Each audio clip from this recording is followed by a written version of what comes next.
Situs, Altius, Fortius, plus vite, plus haut, plus fort, les deux rivaux dans la course à l'espace suborbital, Richard Branson et Jeff Bezos, semblent avoir adopté la devise latine des jeux.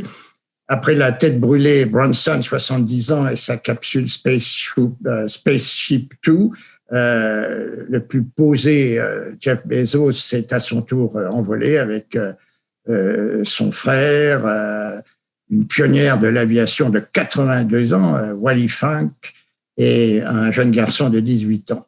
Mais alors que Branson n'a que juste dépassé la frontière de l'espace, atteignant une altitude de 80 km, Bezos, lui, l'a dépassé en s'élevant à 100 km d'altitude.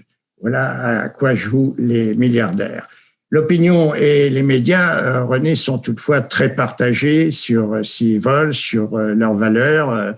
Un bel exploit pour certains, un geste d'égotisme et de vanité pour d'autres.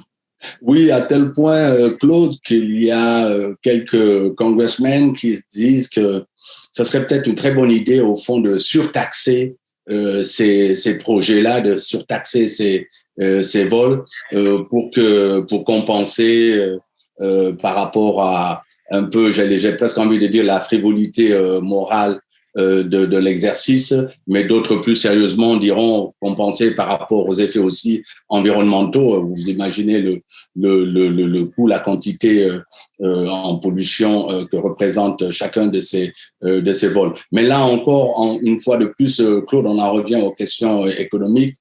Je lisais aujourd'hui que la banque UBS, pardon, en anglais, UBS, ouais, je sais pas pourquoi je le prononce différemment, estime à peu près à 20 milliards de dollars par an le marché que cela peut ouvrir. Surtout, ils se sont basés ils ont utilisé les 250 000 dollars par vol, là, ce qui est les chiffres retenus qui sont les chiffres retenus pour l'instant, et ils pensent que le marché va être un marché extrêmement rentable. Donc, pour des raisons financières, j'imagine qu'on ne pourra pas faire marche arrière. Maintenant, d'un point de vue scientifique aussi, il y a beaucoup de gens qui considèrent que ça peut ouvrir aussi pas mal de possibilités, y compris par rapport à l'exploration, pas seulement de l'univers, mais également de notre propre planète.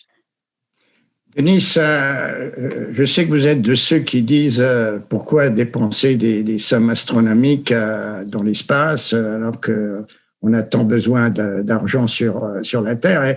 Et paradoxalement, vous êtes exactement de l'avis du plus libéral de tous les démocrates, Bernie Sanders, qui dit exactement la même chose et qui demande justement, comme il faisait référence René, il faut taxer plus les milliardaires.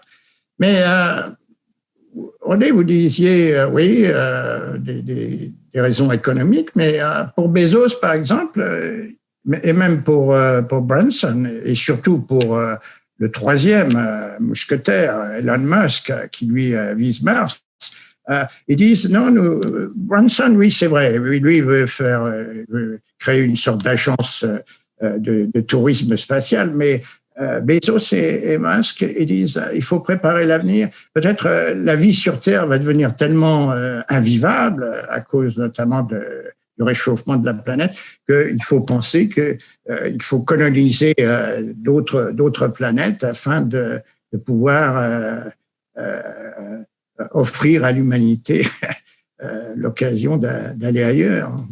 Oui, un rideau de sauvetage. Oui, oui. Je suis tout à fait d'accord. C'est une très bonne idée de gaspiller. On n'a pas besoin de penser aux pauvres, aux maquis qui vivent dans les rues, hein, qui n'ont pas assez pour nourrir leurs enfants. Il faut oublier. Vaut mieux aller dans l'espace. Tout à fait d'accord avec Bezos. Et bon, non, Sanders, il a bien raison. C'est un gaspillage fantastique parmi les autres milliardaires. Pourquoi pas penser aux autres qui ont besoin du pognon que vous avez gagné ou peut-être fauché, je ne sais pas quoi. Mais voilà, beaucoup plus sur Terre que là-haut. C'est bien la première fois qu'on verra Denis d'accord avec Bernie Sanders. Le commentaire le plus cinglant peut-être, mais aussi le plus drôle sur ces astronautes de luxe a été écrit par un chroniqueur du Los Angeles Times. Pour lui, le seul avantage scientifique de leur vol est d'étudier le temps qu'il faut pour brûler un trou dans leur portefeuille quand ils possèdent plus que ce qu'ils ne pourront jamais dépasser. Dans cet instant, nous retrouvons Georges Collinet avec l'actualité du showbiz.